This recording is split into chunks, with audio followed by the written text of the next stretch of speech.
જેને રામ રાખે તેને કોણ ચાખે તે કહેવત સુરતમાં સાચી સાબિત થઈ છે। પાલે પોઈન્ટ પચ્છીગઢ જ્વેલર્સની સામે વિદ્યાર્થી ભરેલી સ્કૂલ બસ પર આઈસર ટેમ્પોમાંથી ક્રેન પડ્યાની ઘટના બની છે। સુરતના પાલે પોઈન્ટ પાસે વહેલી સવારે શિક્ષક અને વિદ્યાર્થીઓ શાળાએ જઈ રહ્યા હતા તે દરમિયાન સ્કૂલ બસને અકસ્માત નડ્યો હતો। ક્રેન એકાએક જ બસ પર પડતા બસમાં સવાર વિદ્યાર્થી અને શિક્ષકોના જીવ તાળવે ચોંટી ગયા હતા। શાળાએ સ્કૂલ પહોંચે તે પહેલાં જ પાલે પોઈન્ટ વિસ્તારમાં ઘટના બની હતી।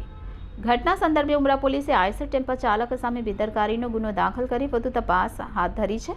શહેરના પાલે પોઈન્ટ વિસ્તારમાં મંગળવારની વહેલી સવારે અંદાજે 7 વાગ્યાના આસપાસ રિલાયન્સ ફાઉન્ડેશન સ્કૂલની બસ વિદ્યાર્થીઓ અને શિક્ષકોને લઈને શાળાએ જઈ રહી હતી। ત્યાં તેની બરોબર બાજુમાંથી આઈસર ટેમ્પો પસાર થતો હતો જેમાં ક્રેન મૂકવામાં આવી હતી। તે દરમિયાન જ્યારે રસ્તામાં ઝાડ સાથે ક્રેન ટકરાઈ જેને કારણે ક્રેન આઈસર ટેમ્પોની પાછળથી ડાબી તરફ બસ ઉપર જ ધડાકાભેર પડી હતી। સ્કૂલ બસમાં અંદાજે 25 જેટલા વિદ્યાર્થીઓ અને 3 શિક્ષક હતા જેમનો આબાદ બચાવ થયો હતો।